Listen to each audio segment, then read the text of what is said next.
नमस्कार दोस्तों, मेरा नाम है विमल सिंह। बालाजी स्टडी अड्डा में आप सभी का स्वागत है। यूपी ट्रिपल एस सी पेट को लेकर इससे पहले हमने भूगोल जो हमारा है वो कंप्लीट देखा था। ज्योग्राफी वाला पोर्शन 5 नंबर का, जो कि आपके पेट के सिलेबस के अकॉर्डिंग है। इसकी कंप्लीट थ्योरी वाला पोर्शन यदि नहीं देखा हो, हैंड रिटन नोट्स के रूप में हमने वो कराया था, तो साइड बाय बटन वीडियो आपको मिल जाएगा, उसको देख लीजिएगा तो आपका पूरा भूगोल वाला पोर्शन कवर हो जाएगा। आपके सिलेबस को भी हम दिखा देते हैं, ये पेट का सिलेबस है, तो इसमें इतिहास वाला ये टॉपिक पूरा करा चुके हैं, थ्योरी और क्वेश्चन सारी चीजें।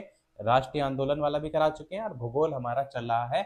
इसी पर बेस्ड हमारे क्वेश्चन की प्रैक्टिस करेंगे, जो थ्योरी में हमने कवर किया था उसी पर बेस्ड क्वेश्चन होंगे। तो चलिए स्टार्ट करते हैं प्रश्न नंबर 1 से। सबसे पहला प्रश्न है कि पृथ्वी की आंतरिक जो संरचना है, इसमें सबसे बाहरी परत भूपर्पटी की बात करते हैं तो उसकी औसत मोटाई कितनी होती है? 570 या फिर 2900 लगभग किलोमीटर में, या 6371, या 100 से 200 किलोमीटर। आंसर की बात करेंगे तो आंसर हो जाएगा ए वाला ऑप्शन, यानी 5 से 70 किलोमीटर। किसकी बात हो रही है यहाँ पर? क्रस्ट की बात हो रही है।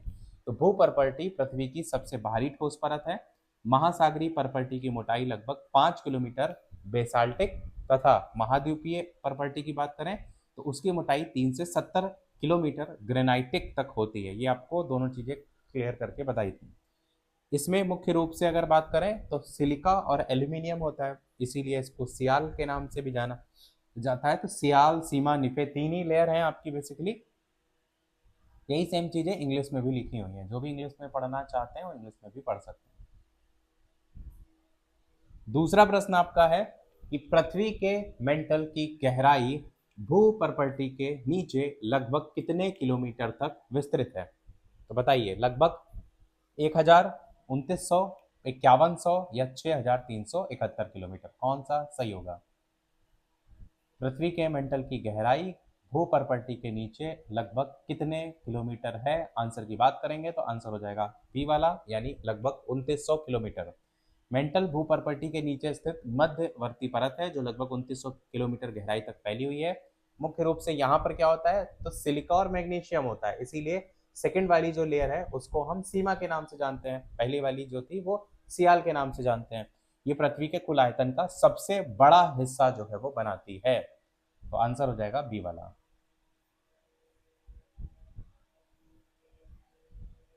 तीसरा प्रश्न है, पृथ्वी के क्रोड के बाह्य और आंतरिक भाग में कौन से खनिज तत्व मुख्य रूप से पाए जाते हैं? सिलिका और एल्यूमिनियम, सिलिका और मैग्नीशियम, निकल और लोहा, तांबा एवं जस्ता। पृथ्वी के क्रोड के बाह्य और आंतरिक भाग में कौन से खनिज देखने को मिलते हैं? आंसर की बात करते हैं तो आंसर हो जाएगा आपका ऑप्शन जो है वो सी वाला, निकल और लोहा।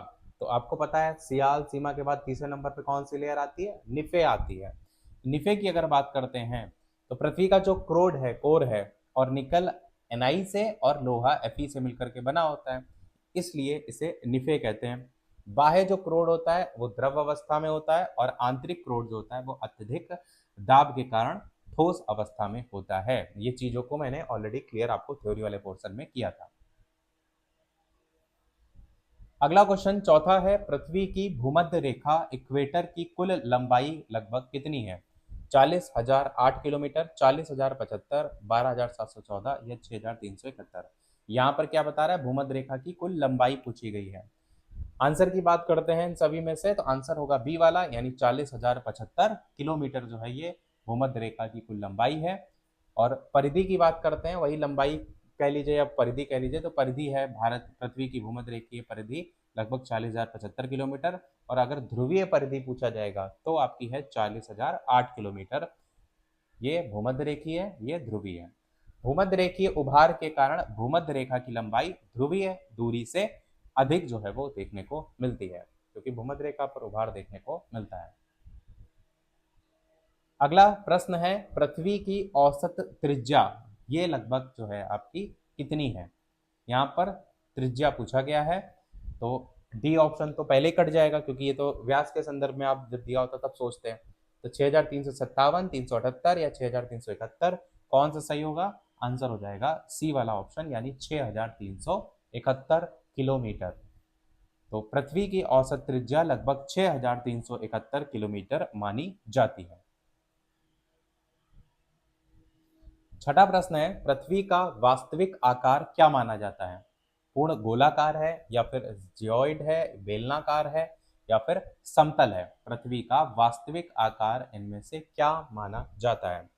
आंसर की बात करेंगे, सी वाला बी वाला ऑप्शन होगा जियोइड।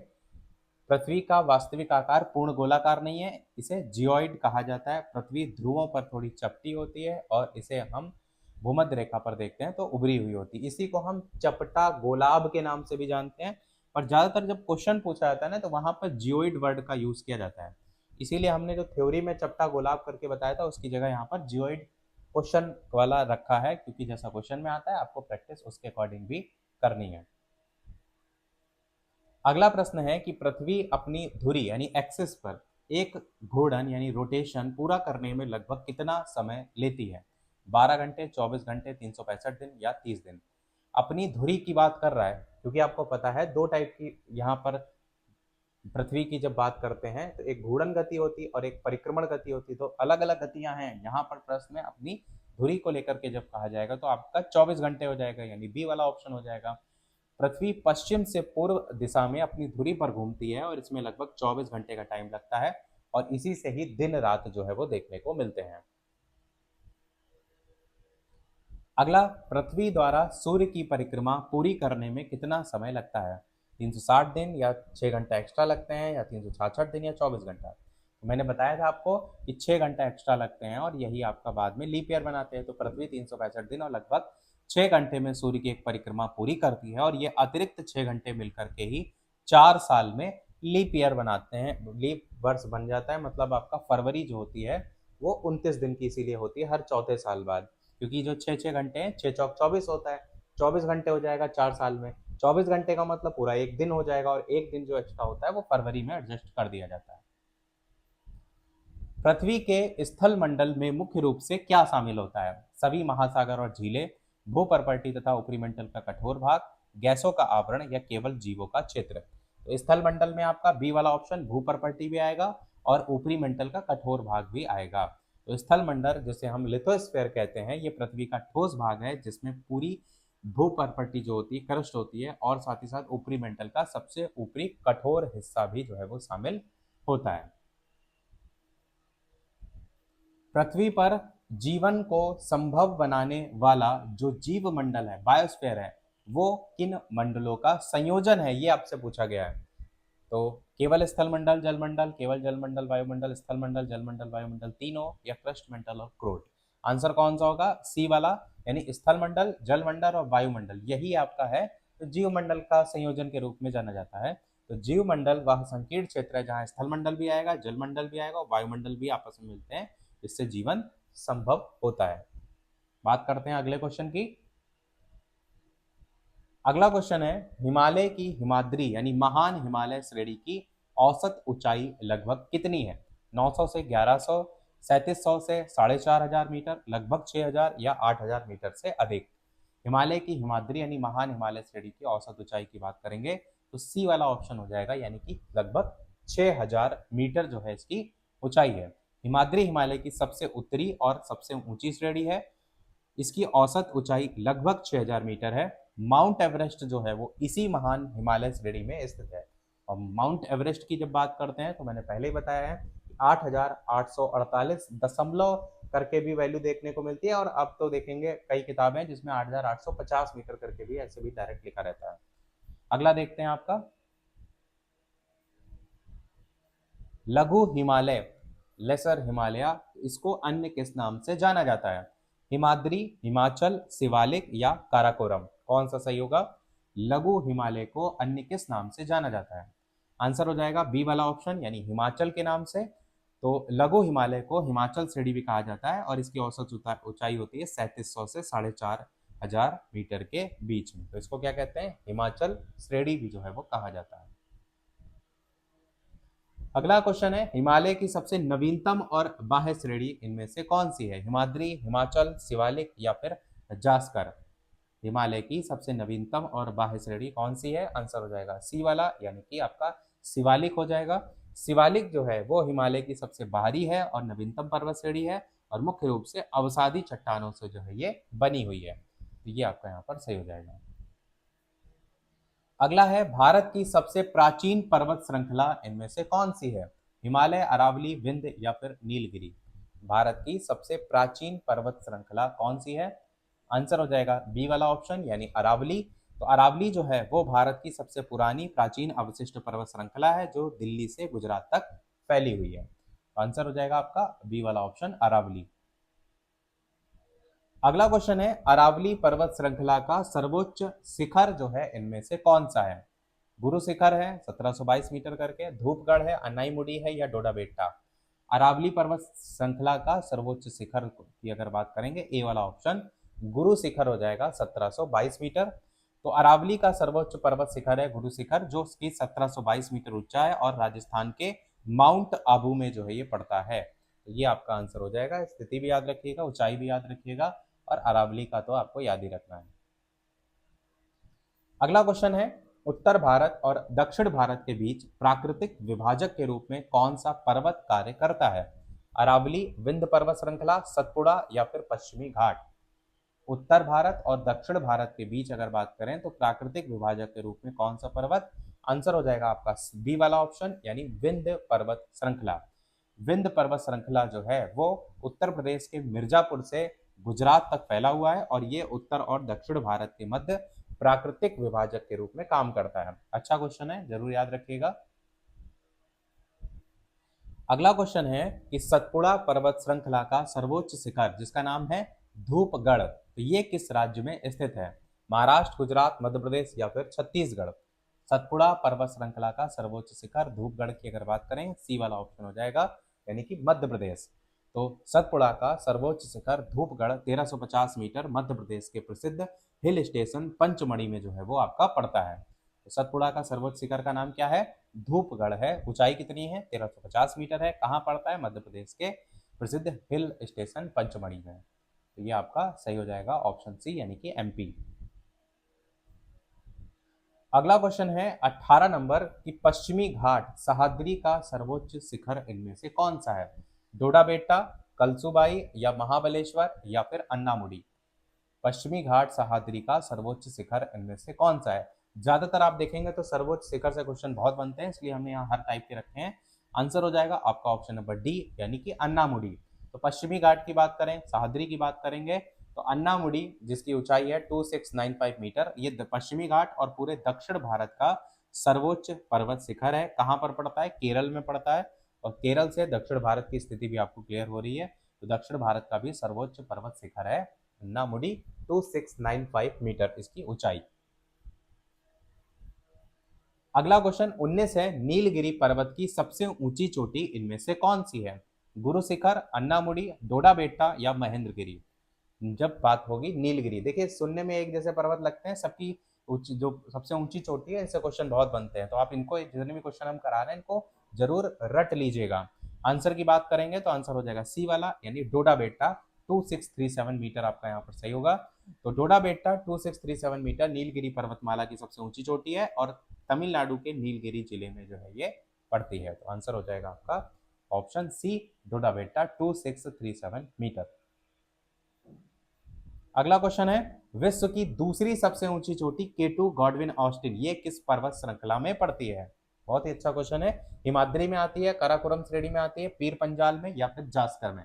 बाकी ये सारे क्वेश्चन जो आप देख रहे हैं ये आपके लिए किसी भी किताब से नहीं है, सारे क्वेश्चन हमारे द्वारा खुद बनाए गए हैं। तो ये सारे क्वेश्चन जो आपने नोट्स में चीजें पढ़ी ना उसी पर बेस्ड है। तो सभी लोग लाइक अवश्य करते रहिएगा, ये ज्यादा से ज्यादा लाइक से ऐसे ही और अच्छे से अच्छे क्वेश्चन हम आपको प्रैक्टिस कराते हैं। लाइक सभी लोग अवश्य कर दीजिएगा, शेयर कर सकते हैं तो और लोग साथ शेयर भी करते रहिएगा। आंसर की बात करेंगे तो आंसर हो जाएगा बी वाला ऑप्शन यानी काराकोरम श्रेणी। तो केटू 8611 मीटर है, काराकोरम पर्वत श्रेणी में स्थित विश्व की दूसरी सबसे ऊंची चोटी है। ऊंचाई कितनी है? 8611 मीटर। अगला क्वेश्चन आपका है प्रसिद्ध जोजिला दर्रा कहां पर स्थित है? लद्दाख, हिमाचल प्रदेश, सिक्किम या फिर उत्तराखंड? जोजिला दर्रा कहां पर जो है वो पड़ता है? आंसर की बात करेंगे तो आंसर ए वाला हो जाएगा यानी लद्दाख में पड़ता है जोजिला दर्रा। जोजिला दर्रा लद्दाख और जम्मू कश्मीर के मध्य हिमालयी क्षेत्र में स्थित एक अत्यंत महत्वपूर्ण पहाड़ी दर्रा है। तो आंसर हो जाएगा आपका ऑप्शन ए वाला जो कि लद्दाख जो है ऑप्शन में दिया गया है। जवाहर सुरंग आपसे पूछा गया है कि किस दर्रे से होकर के गुजरती है, रोहतांग दर्रा, बनिहाल दर्रा, सिपकिला दर्रा या फिर माना दर्रा। जवाहर सुरंग किस दर्रे से होकर के गुजरती है।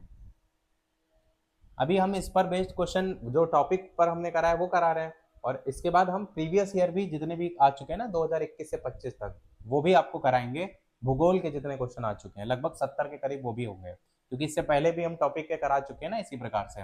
आंसर हो जाएगा बी वाला, यानी बनिहाल दर्रा।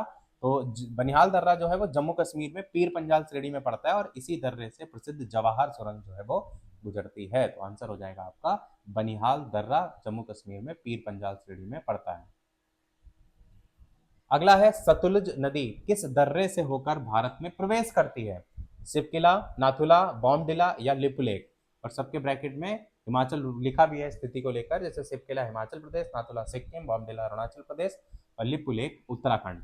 आंसर की बात करेंगे तो सतलुज नदी आपका ए वाला ऑप्शन, सिपकिला दर्रा जो कि आपका कहाँ पड़ता है, हिमाचल प्रदेश में। तो सतलुज नदी तिब्बत से निकलकर हिमाचल प्रदेश के किन्नौर जिला पड़ता है, जिसमें सिपकिला दर्रे से होकर के भारत में प्रवेश करती है। बहुत ही अच्छा क्वेश्चन है, किसी भी एग्जाम में पूछा जा सकता है, ना ही केवल पेट में, हर एग्जाम के लिए क्वेश्चन इंपॉर्टेंट है। 24 नंबर क्वेश्चन है कि प्राचीन रेशम मार्ग का हिस्सा रहा नाथुला दर्रा। नाथुला दर्रा कौन से राज्य में पड़ता है, उत्तराखंड, अरुणाचल प्रदेश, सिक्किम या जम्मू कश्मीर। चाहे तो आप दर्रों को लेकर ट्रिक से भी याद रख कर सकते हैं, बहुत सारी ट्रिकें भी दर्रे से रिलेटेड आपको मिल जाएंगी। अगर आपको लगता है तो बताइएगा, अलग से एक शॉर्ट्स वीडियो के थ्रू हम आपको दर्रा जो है उस पर ट्रिक भी बता देंगे। आंसर बात करेंगे सी वाला ऑप्शन हो जाएगा सिक्किम। तो नाथुला और जलपला दर्रा ये पड़ते कहाँ पर है, सिक्किम में पड़ते हैं। और नाथुला भारत और चाइना तिब्बत के बीच प्रमुख व्यापारिक मार्ग भी है आपका। तो सी वाला ऑप्शन सिक्किम जो है वो हो जाएगा, नाथुला दर्रा और जलपला दर्रा दोनों सिक्किम में है। 25 नंबर क्वेश्चन है, कैलाश मानसरोवर यात्रा के लिए उपयोग किया जाने वाला लिपुलेख दर्रा ये कहां पर पड़ता है, हिमाचल प्रदेश, सिक्किम, लद्दाख या उत्तराखंड। कैलाश मानसरोवर यात्रा के लिए उपयोग किया जाने वाला लिपुलेख दर्रा कहां पर पड़ता है। आंसर हो जाएगा आपका डी वाला ऑप्शन, यानी लद्दाख में पड़ता है। लिपुलेख, माना दर्रा, नीति दर्रा ये सब कहां पर पड़ते हैं, उत्तराखंड में पड़ते हैं, और ये तिब्बत सीमा को जोड़ते हैं। आंसर हो जाएगा आपका ऑप्शन डी, यानी कि उत्तराखंड। इसके अलावा जो भी टेलीग्राम, व्हाट्सएप, फेसबुक से नहीं जुड़े हो, बालाजी स्टडी अड्डा सर्च करके भी जुड़ सकते हैं। साथ ही साथ इसी वीडियो के कमेंट में भी आपको लिंक मिल जाएगी, और साथ ही साथ डिस्क्रिप्शन में भी लिंक मिल जाएगी। सभी लोग जुड़ जाइएगा ताकि कोई भी अपडेट, पीडीएफ जो भी चीजें आप तक पहुंचती रहें। 26 नंबर प्रश्न है, अरुणाचल प्रदेश में स्थित है बॉमडिला दर्रा ये पूछा गया किन क्षेत्रों को जोड़ता है, गंगटोक और लहासा, बॉमडिला, तवांग, श्रीनगर और लेह, कुल्लू और मनाली। अरुणाचल प्रदेश में स्थित जो बॉमडिला दर्रा है, आंसर हो जाएगा बी वाला, बॉमडिला और तवांग को जो है वो जोड़ता है। बॉमडिला दर्रा अरुणाचल प्रदेश में स्थित एक महत्वपूर्ण पर्वतीय दर्रा है, और बॉमडिला क्षेत्र को तवांग क्षेत्र से जोड़ने वाले मार्ग का ये हिस्सा है। तो आपको तवांग याद रखना है, क्योंकि बॉमडिला में तो बॉमडिला ऑलरेडी ही नाम दिया गया है। अगला क्वेश्चन 27 है, उत्तराखंड के गंगोत्री नेशनल पार्क में स्थित है नेलांग घाटी, इसकी क्या विशेषता है। उष्णकटिबंधीय वर्षा वन है, ठंडा रेगिस्तानी क्षेत्र है, समुद्री तट है या फिर ये एक सक्रिय ज्वालामुखी है। आंसर क्या होगा, बी वाला ऑप्शन, यानी ठंडा रेगिस्तानी क्षेत्र है।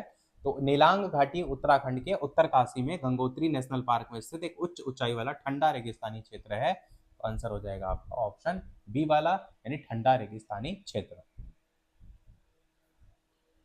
अगला क्वेश्चन है, व्यास नदी के किनारे स्थित कुल्लू घाटी किन पर्वत श्रेणियों के मध्य है। लद्दाख और जास्कर, पीर पंजाल और धौलाधर, शिवालिक और विंध्य या अरावली और सतपुड़ा। व्यास नदी के किनारे स्थित है कुल्लू घाटी, मैंने बताया था ना कुल्लू मनाली को लेकर के। आंसर क्या हो जाएगा आपका, बी वाला ऑप्शन, यानी पीर पंजाल और धौलाधर। पीर पंजाल और धौलाधर जब बात करते हैं कुल्लू घाटी को लेकर तो कहां पड़ती है, हिमाचल प्रदेश में। पीर पंजाल और धौलाधर श्रेणियों के बीच स्थित है, और सेब के बागानों के लिए जो है वो फेमस है, ये भी आपको देखने को मिलता है। अगला क्वेश्चन 29 है, चंद्रा और भागा नदियों के संगम से कौन सी नदी बनती है। बहुत ही बढ़िया क्वेश्चन है। रावी नदी, चिनाब नदी, सतलुज नदी या व्यास नदी। चंद्रा और भागा नदियों के संगम से कौन सी नदी बनती है, आंसर हो जाएगा आपका बी वाला ऑप्शन, यानी चिनाब नदी। तो चंद्रा और भागा नदियों का हिमाचल प्रदेश के तांदी में संगम होता है, और इस संगम के बाद बनने वाली जो नदी है उसको कहते हैं चंद्रभागा नदी। तो इसे आगे चल करके ही हम चिनाब जो है वो नाम से जानते हैं। तो आगे चल करके चिनाब कहलाती है चंद्रा और भागा नदियां। स्थान भी याद रखिएगा, हिमाचल प्रदेश के तांदी में जहां पर संगम होता है। अगला है, दो अपारगम्य परतों के बीच दबाव में बंद भूजल क्या कहलाता है? असमृत भूजल, समृत जलप्रपात या सतही जल? तो आंसर की बात करेंगे, बी वाला ऑप्शन यानी समृत भूजल आपका सही हो जाएगा। तो समृत भूजल यानी कन्फाइंड एक्विफायर दो अपारगम्य परतों के बीच अत्यधिक दाब में बंद रहता है और नलकूपों यानी कि एरिटिशियन वेल्स द्वारा जो है वो निकाला जाता है। अगला क्वेश्चन 31 है कि भारत की सबसे लंबी नदी गंगा का निर्माण किन दो नदियों के संगम से होता है? यमुना और सरस्वती, भागीरथी और अलकनंदा, मंदाकिनी और पिंडर, सोन और गंडक? कौन सा सही होगा? भारत की सबसे लंबी नदी गंगा का निर्माण किन दो नदियों के संगम से होता है? आंसर हो जाएगा बी वाला, भागीरथी और अलकनंदा।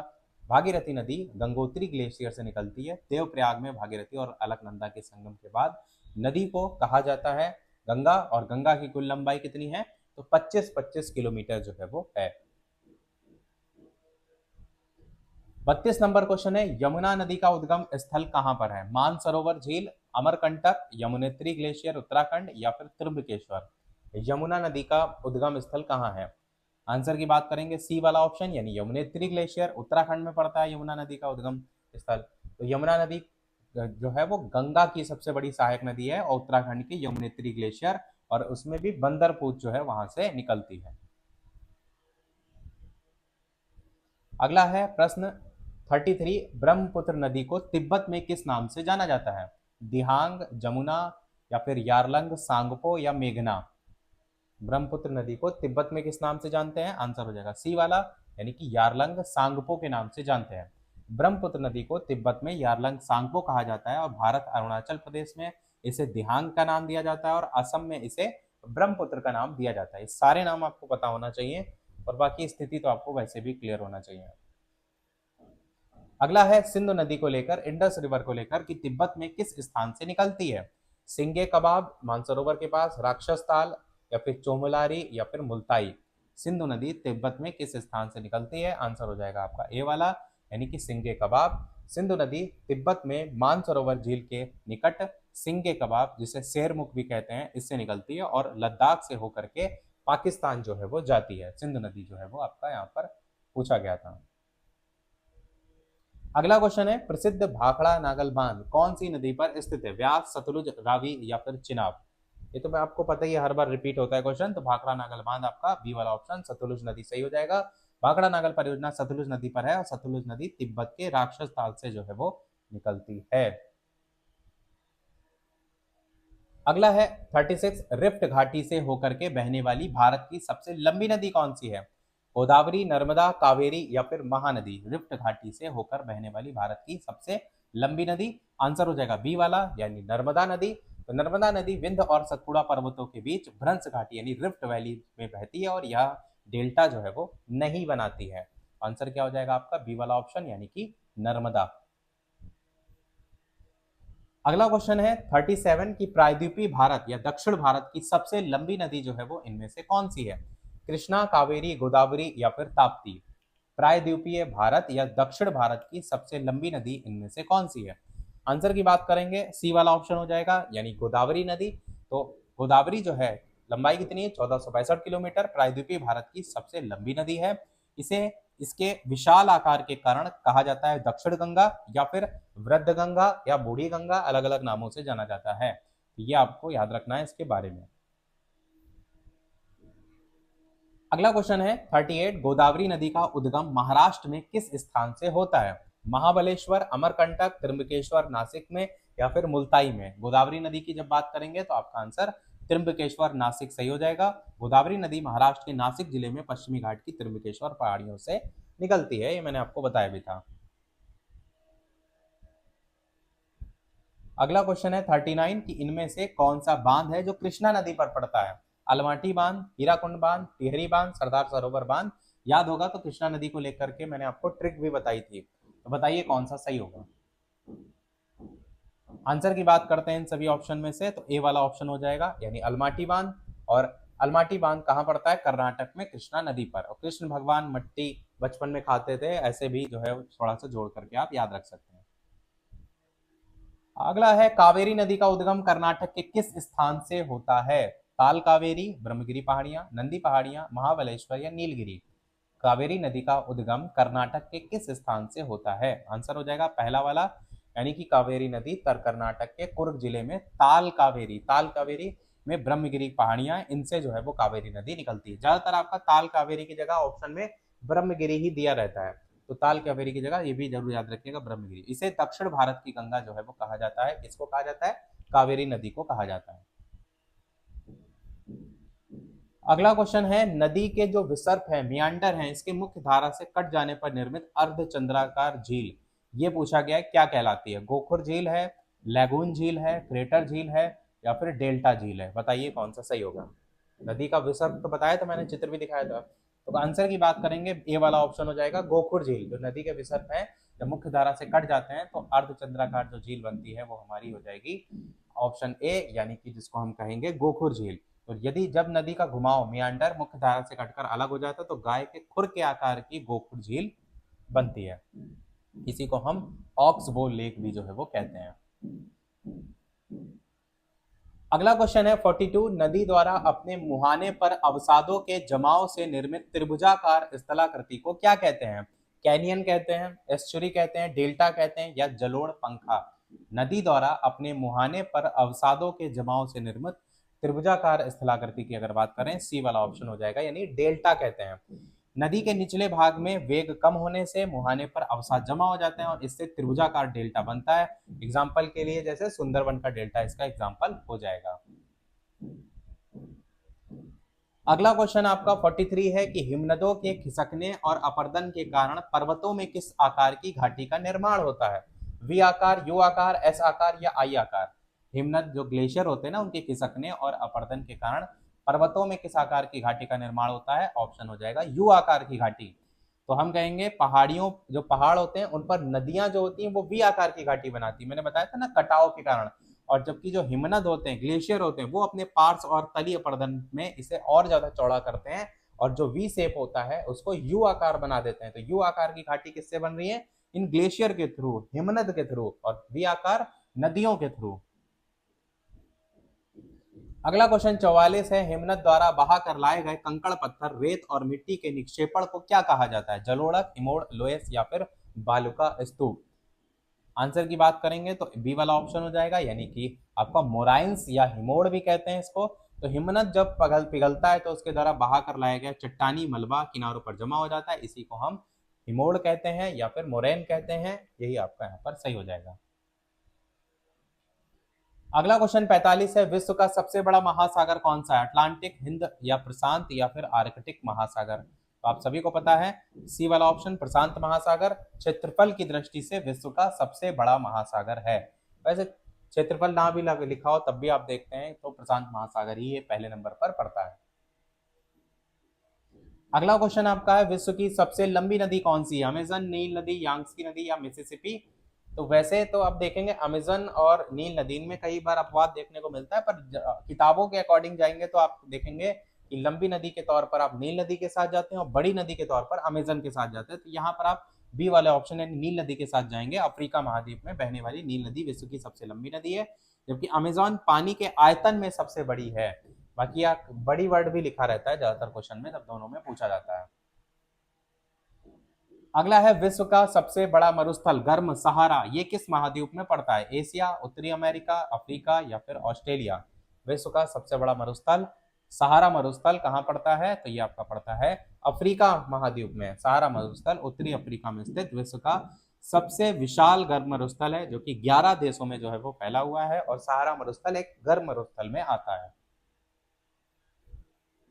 अगला क्वेश्चन 48 है, मंगोलिया और चीन में फैला गोबी मरुस्थल की अगर बात करें तो ये किस प्रकार का मरुस्थल है? गर्म, ठंडा, तटीय मरुस्थल या लवणीय मरुस्थल। मंगोलिया और चीन में फैला गोबी मरुस्थल की अगर बात करें, बी ऑप्शन हो जाएगा, यानी ठंडा मरुस्थल जो है यहाँ पर सही हो जाएगा। गोबी मरुस्थल मध्य एशिया का एक प्रमुख ठंडा मरुस्थल है, जहां सर्दियों में तापमान शून्य से बहुत नीचे चला जाता है। तो ये आपका ऑप्शन यहाँ पर सही हो जाएगा। अगला क्वेश्चन 49 है, भारत का सबसे बड़ा मरुस्थल थार मुख्य रूप से किस राज्य में पड़ता है? गुजरात, राजस्थान, महाराष्ट्र या फिर पंजाब। भारत का सबसे बड़ा मरुस्थल थार कहाँ पड़ता है? तो ये पड़ता है आपका बी ऑप्शन यानी राजस्थान में। थार मरुस्थल ग्रेट इंडियन डेजर्ट भारत का सबसे बड़ा मरुस्थल है। अधिकांश भाग पड़ता है राजस्थान के पश्चिमी हिस्से में, तो यही आपका यहाँ पर हो जाएगा। अगला क्वेश्चन 50 है, मरुस्थलीय क्षेत्र डेजर्ट्स को परिभाषित करने के लिए वार्षिक वर्षा की जो सीमा है वो कितनी है? 100 सेंटीमीटर से कम है, 75 से कम है, 50 सेंटीमीटर से कम है, 25 सेंटीमीटर से कम है। तो मरुस्थलीय क्षेत्रों में वर्षा कितनी कम होती है? तो आप कहेंगे डी ऑप्शन, 25 सेंटीमीटर से भी कम वर्षा होती है।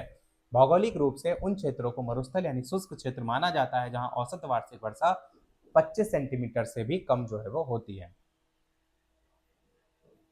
50 क्वेश्चन हो चुके हैं हमारे कंप्लीट। जो भी चैनल पर नए हो सब्सक्राइब जरूर करते रहिएगा, ताकि आगे जो भी हम आपको टॉपिक कराएं, अभी तो आगे अर्थव्यवस्था वाला टॉपिक है और भी आगे टॉपिक है, वो आपसे मिस बिल्कुल भी ना हो। सब्सक्राइब के साथ साथ नोटिफिकेशन बेल भी ऑन कर लीजिएगा, ताकि सारे नोटिफिकेशन भी आप तक पहुंचते रहें। 51 प्रश्न है, भारत सरकार की राष्ट्रीय वन नीति नेशनल फॉरेस्ट पॉलिसी ये किस वर्ष लागू की गई थी? 1972, 80, 88 या फिर 1990? और इससे पहले के वीडियो नहीं देखे हो तो पेट की हमने अलग से प्लेलिस्ट बना के रखी है, उसमें आप पिछले वीडियोस भी देख सकते हैं। आंसर हो जाएगा सी वाला यानी 1988 वाला। तो पर्यावरण संतुलन बनाए रखने के लिए 1988 में राष्ट्रीय वन नीति घोषित की गई थी, जिसके अनुसार देश के 33% भूभाग पर वन जो है वो होने चाहिए। अगला क्वेश्चन है 52 कि भारत में बाघों के संरक्षण के लिए प्रोजेक्ट टाइगर किस वर्ष शुरू किया गया था? 1972, 73, 92 या 2001? कौन सा सही होगा? तो प्रोजेक्ट टाइगर आया था 1973 में, बी वाला ऑप्शन हो जाएगा। 1 अप्रैल 1973 को उत्तराखंड के जिम कॉर्बेट राष्ट्रीय उद्यान से ये शुरू किया गया था। अगला क्वेश्चन है 53 कि हाथियों के संरक्षण के लिए प्रोजेक्ट एलिफेंट किस वर्ष आपका आया था? 1973, 80, 88 या 92? आंसर की बात करेंगे तो प्रोजेक्ट एलिफेंट आया था 1992 में। मानव हाथी संघर्ष को कम करने, एशियाई हाथियों को बचाने के लिए भारत सरकार ने 1992 में स्टार्ट किया था प्रोजेक्ट एलिफेंट, तो आपका सही हो जाएगा। 54 क्वेश्चन है, क्षेत्रफल की दृष्टि से भारत के किस राज्य में सर्वाधिक वन क्षेत्र देखने को मिलते हैं? अरुणाचल प्रदेश, मध्य प्रदेश, छत्तीसगढ़ या फिर मिजोरम? क्षेत्रफल की दृष्टि से भारत के किस राज्य में सबसे ज्यादा वन क्षेत्र है? आंसर हो जाएगा बी वाला यानी मध्य प्रदेश में। भारतीय वन स्थिति रिपोर्ट के अनुसार क्षेत्रफल के हिसाब से भारत में सबसे अधिक वन क्षेत्र मध्य प्रदेश में जो है वो आपके देखने को मिलते हैं। और ये वन स्थिति रिपोर्ट जो है वो ISFR है, इसी को इंग्लिश टर्म में जो है वो लिखा गया है। अगला क्वेश्चन है आपका ISFR 2021 के अनुसार परसेंटेज के आधार पर भारत का सर्वाधिक वन आच्छादित राज्य इनमें से कौन सा है? मिजोरम, मध्य प्रदेश, नागालैंड या फिर केरल? परसेंटेज के आधार पर पूछा गया है। आंसर की बात करेंगे ए वाला ऑप्शन मिजोरम सही हो जाएगा। ISFR 2021 के अनुसार कुल भौगोलिक क्षेत्रफल के परसेंटेज के आधार पर मिजोरम भारत का सर्वाधिक वन आच्छादित राज्य है।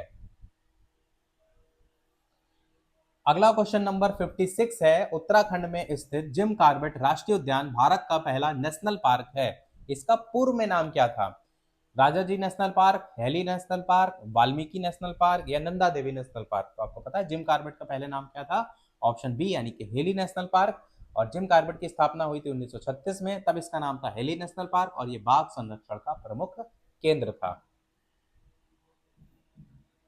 अगला क्वेश्चन है 57, असम में स्थित काजीरंगा राष्ट्रीय उद्यान किस वन्य जीव के लिए विश्व प्रसिद्ध है? एशियाई शेर, एक सींग वाला गैंडा, बंगाल टाइगर या फिर जंगली गधा? तो काजीरंगा किसके लिए फेमस है? एक सींग वाला गैंडा, बी ऑप्शन सही हो जाएगा। असम का काजीरंगा नेशनल पार्क इसी के लिए जो है वो फेमस है। अगला क्वेश्चन है 58 की एशियाई शेरों के लिए अगर बात करें तो एकमात्र प्राकृतिक आवास कौन सा राष्ट्रीय उद्यान है? गिर राष्ट्रीय उद्यान, गुजरात, रणथंभौर राष्ट्रीय उद्यान, कान्हा राष्ट्रीय उद्यान या सुंदरवन राष्ट्रीय उद्यान? एशियाई शेरों की अगर बात करेंगे ए वाला ऑप्शन गिर राष्ट्रीय उद्यान, गुजरात वाला सही हो जाएगा। गुजरात के सौराष्ट्र क्षेत्र में पड़ता है गिर राष्ट्रीय उद्यान। पूरे विश्व में एशियाई शेरों का एकमात्र जंगली आवास है आपका, ए वाला ऑप्शन यहाँ पर सही हो जाएगा। अगला क्वेश्चन है आपका, उत्तर प्रदेश का प्रमुख दुधवा राष्ट्रीय उद्यान ये कौन से जिले में पड़ता है? पीलीभीत, लखीमपुर खीरी, बहराइच या फिर सोनभद्र? उत्तर प्रदेश का प्रमुख दुधवा राष्ट्रीय उद्यान कौन से जिले में पड़ता है? आंसर हो जाएगा बी वाला यानी कि लखीमपुर खीरी वाला। तो दुधवा राष्ट्रीय उद्यान उत्तर प्रदेश के लखीमपुर खीरी जिले में भारत नेपाल सीमा पर स्थित है, जो बाघों के लिए जाना जाता है। अगला क्वेश्चन आपका है 60 नंबर की झरिया कोयला क्षेत्र ये किस प्रकार के कोयले के लिए विशेष रूप से प्रसिद्ध है? लिग्नाइट है, कोकिंग कोयला है, पीट है या एंथ्रेसाइट है? कई बार ये भी पूछ लिया था कि झरिया कोयला क्षेत्र है कहाँ। तो सबसे पहले आंसर की बात करेंगे तो आंसर हो जाएगा बी वाला यानी कोकिंग कोयला। तो झरिया कोयला क्षेत्र कहाँ पड़ता है? झारखंड के धनबाद जिले में पड़ता है। उच्च गुणवत्ता वाले कोकिंग कोयले के महत्वपूर्ण भंडार के लिए जो है ये फेमस है। आंसर हो जाएगा आपका बी वाला ऑप्शन यानी कोकिंग कोयला। 61 क्वेश्चन है, एल्यूमिनियम धातु का प्रमुख अयस्क बॉक्साइट के उत्पादन में भारत का कौन सा राज्य अग्रणी है? उड़ीसा, झारखंड, गुजरात या फिर महाराष्ट्र? एल्यूमिनियम धातु का प्रमुख अयस्क है बॉक्साइट, इसके उत्पादन में भारत का कौन सा राज्य अग्रणी है? तो आंसर हो जाएगा ए वाला यानी उड़ीसा। तो उड़ीसा भारत में बॉक्साइट का सबसे बड़ा उत्पादक राज्य है। कालाहांडी और कोरापुट जिले बॉक्साइट के लिए ही जो है वो फेमस है। आंसर हो जाएगा आपका ऑप्शन ए वाला यानी कि उड़ीसा। अगला क्वेश्चन है 62 कि कर्नाटक की कोलार और हट्टी खदानें ये किस बहुमूल्य खनिज के लिए जानी जाती हैं? हीरा, प्लेटिनम, सोना या फिर चांदी? कर्नाटक की कोलार और हट्टी खदानें किसके लिए फेमस है? बी सी वाला ऑप्शन हो जाएगा सोना के लिए। कर्नाटक भारत में सोने का सबसे बड़ा उत्पादक है। रायचूर जिले की हट्टी खदान और कोलार गोल्ड फील्ड्स ये ऐतिहासिक रूप से जो है वो फेमस है। अगला है राजस्थान की खेतड़ी खदानें प्राचीन काल से ही किस खनिज के लिए जो है वो फेमस है? लोहा या तांबा या फिर अबरक या फिर सीसा जस्ता? राजस्थान की खेतड़ी खदानें आंसर हो जाएगा बी वाला यानी कि आपका तांबा कॉपर। तो राजस्थान के झुंझुनू जिले में स्थित है खेतड़ी बेल्ट। ये सिंधु घाटी सभ्यता के समय से ही तांबा के उत्पादन के लिए जो है वो विख्यात है। अगला क्वेश्चन है 64 कि विद्युत उपकरणों हीटर इस्त्री इसमें इंसुलेटर के रूप में प्रयुक्त खनिज अभ्रक का प्रमुख उत्पादक इनमें से कौन है? केरल, आंध्र प्रदेश, पंजाब या फिर मेघालय? जो विद्युत उपकरण होते हैं ना जैसे हीटर हो गया इस्त्री हो गया तो इसमें इंसुलेटर के रूप में जो यूज किए जाते हैं उनको लेकर के पूछा गया है कि जो खनिज है अभ्रक माइका इसका प्रमुख उत्पादक कौन है? आंसर हो जाएगा बी वाला यानी आंध्र प्रदेश है। आंध्र प्रदेश, झारखंड, राजस्थान भारत में अभ्रक के प्रमुख उत्पादक क्षेत्र हैं। अभ्रक विद्युत का कुचालक होने के कारण विद्युत और इलेक्ट्रॉनिक उपकरणों में भी उपयोगी है। अगला क्वेश्चन 65 है, संयुक्त राष्ट्र संघ की आधिकारिक स्थापना किस तिथि को हुई थी? 24 अक्टूबर 1945, 1 जनवरी 1995, 15 अगस्त 1947 या 26 जनवरी 1950? तो यूएनओ की जो अगर बात करें ए वाला ऑप्शन 24 अक्टूबर 1945 सही हो जाएगा। विश्व में शांति स्थापित करने के लिए दूसरा जो विश्व युद्ध था उसके बाद 24 अक्टूबर 1945 को संयुक्त राष्ट्र संघ की स्थापना जो है वो की गई थी। अगला क्वेश्चन है 66 कि संयुक्त राष्ट्र सुरक्षा परिषद में कितने स्थायी सदस्य हैं? परमानेंट मेंबर 10 हैं, 15 हैं, 5 हैं या 7 हैं? अब 5 में यहाँ नाम भी दिए गए अमेरिका, रूस, चीन, ब्रिटेन, फ्रांस। तो यही सही होगा सी वाला ऑप्शन। सुरक्षा परिषद में 5 स्थायी सदस्य हैं अमेरिका, रूस, चीन, ब्रिटेन और फ्रांस जिनके पास वीटो पावर है। और 10 इसमें अलग के बात करें तो 10 जो है वो अस्थायी सदस्य जो है वो होते हैं। अगला वो है क्वेश्चन 67 कि विश्व व्यापार संगठन यानी डब्ल्यूटीओ की स्थापना कब जो है वो की गई थी? 1945, 48, 85 या 95? कौन सा सही होगा? विश्व व्यापार संगठन की स्थापना आंसर हो जाएगा डी वाला 1995 वाला। जीएटीटी के स्थान पर 1 जनवरी 1995 को विश्व व्यापार संगठन यानी डब्ल्यूटीओ की स्थापना हुई थी और इसका मुख्यालय बहुत पूछा जाता है जिनेवा, स्विट्जरलैंड में। अगला है क्वेश्चन 68 क्षेत्रफल की दृष्टि से विश्व का सबसे बड़ा और सबसे छोटा देश इनमें से कौन सा है? कनाडा और मालदीव है, रूस और वेटिकन सिटी है, चीन और मोनाको है या अमेरिका और सिंगापुर है? तो सबसे बड़ा तो आपका रूस है और सबसे छोटा कौन सा है? वेटिकन सिटी है। बी वाला ऑप्शन यहाँ पर सही हो जाएगा। रूस जो है लगभग 17 मिलियन वर्ग किलोमीटर दुनिया का सबसे बड़ा देश है और इटली के रोम शहर में पड़ता है स्थित वेटिकन सिटी जो दुनिया का सबसे छोटा है। वेटिकन सिटी कहाँ पड़ता है? इटली के रोम शहर में जो है वो पड़ता है। अगला क्वेश्चन है 69 कि वायुमंडल के क्षोभ मंडल ट्रोपोस्फेयर में ऊंचाई बढ़ने के साथ तापमान में कमी की सामान्य जो ह्रास दर है वो कितनी है? नॉर्मल लैप्सलेट कितनी है? प्रति 100 मीटर पर 1 डिग्री सेल्सियस, प्रति 165 मीटर पर 1 डिग्री सेल्सियस, प्रति 500 मीटर पर 5 डिग्री सेल्सियस या प्रति 1000 मीटर पर 10 डिग्री सेल्सियस? आंसर हो जाएगा बी वाला प्रति 165 मीटर पर 1 डिग्री सेल्सियस। तो धरातल से क्षोभ मंडल में ऊपर जाने पर प्रति 165 मीटर की ऊंचाई पर तापमान में 1 डिग्री सेल्सियस की कमी जो है वो आती है। 70 नंबर प्रश्न है, व्यापारिक जो पवनें होती हैं, ट्रेड विंड्स होती हैं और पछुआ पवनें होती हैं, ये किस प्रकार की पवनों के उदाहरण है? मौसमी पवनें, स्थानीय पवनें, स्थायी पवनें या फिर चक्रवातीय पवनें? कौन सा सही होगा? आंसर की बात करेंगे, सी वाला ऑप्शन स्थायी पवनें होगा। व्यापारिक पवनें और पछुआ पवनें, तो जो पवनें वर्ष भर एक ही दिशा में और एक निश्चित वायुदाब पेटी में लगातार बहती हैं उन्हें कहते हैं स्थायी पवनें। 71 क्वेश्चन है कि भारत में सर्वाधिक औसत वार्षिक वर्षा प्राप्त करने वाला स्थान मासिनराम ये कौन से राज्य में देखने को मिलता है? असम, अरुणाचल प्रदेश, केरल या मेघालय? खासी पहाड़ियां?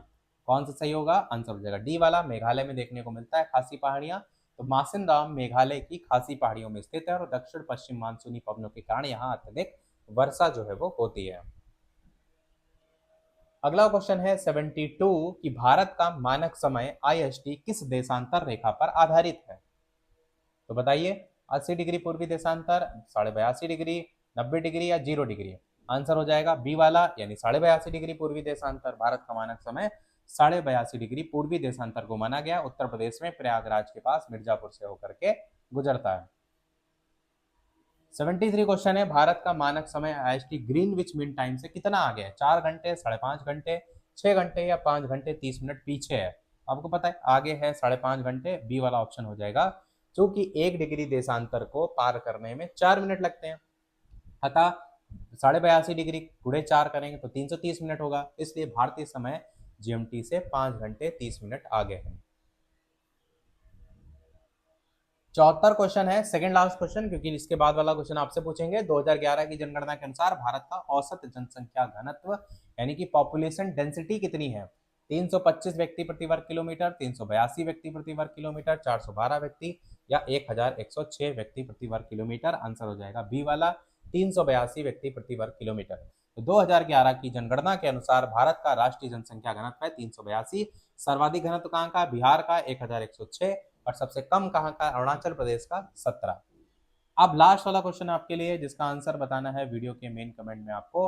और क्वेश्चन है आपका 75 नंबर कि 2011 की जनगणना के अनुसार भारत की कुल राष्ट्रीय साक्षरता दर कितनी है? 61.80 है, 74.04% है, 82.14% है या 94% है? इसका आंसर आपको वीडियो के मेन कमेंट में बताना है। ABCD में से कौन सा सही होगा? डायरेक्ट परसेंटेज बता दीजिएगा कि कौन सा परसेंटेज है 2011 की जनगणना के अनुसार भारत की कुल राष्ट्रीय साक्षरता दर को लेकर के या लिटरेसी रेट को लेकर के। तो इसी के साथ हमारे सारे प्रश्न इस भूगोल जो हमने टॉपिक वाइज कराए थे उसके अकॉर्डिंग समाप्त हुए, परंतु अभी हमारा इसमें प्रीवियस ईयर वाला पोर्शन बाकी है, तो उसको हम अलग से जो है वो कराएंगे। तब तक जितने भी क्वेश्चन कराएं उनको याद अवश्य कर लीजिएगा। बहुत अच्छे अच्छे क्वेश्चन है इसमें जो लगातार आपको हर एग्जाम में रिपीट होते हुए देखने को मिलते हैं। बाकी वीडियो कैसा लगा अच्छा सा कमेंट भी अवश्य लिख दीजिएगा ताकि मोटिवेशन मिलता रहे। तो सुझाव किसी टॉपिक को लेकर के तो वो भी अवश्य बता दीजिएगा। जो भी वीडियो पर नए हो लाइक भी अवश्य करते रहिएगा, शेयर भी करते रहिएगा और लोग साथ, और फेसबुक, टेलीग्राम, व्हाट्सएप से नहीं जुड़े हो तो इसी वीडियो के डिस्क्रिप्शन में, कमेंट में हर जगह लिंक मिल जाएगी, वहां से आप जुड़ सकते हैं ताकि सारे अपडेट आप तक मिलते रहें। अभी के वीडियो में इतना ही रखते हैं, फिर मिलते हैं अगले वीडियो में। तब तक के लिए सभी को नमस्कार, जय हिंद।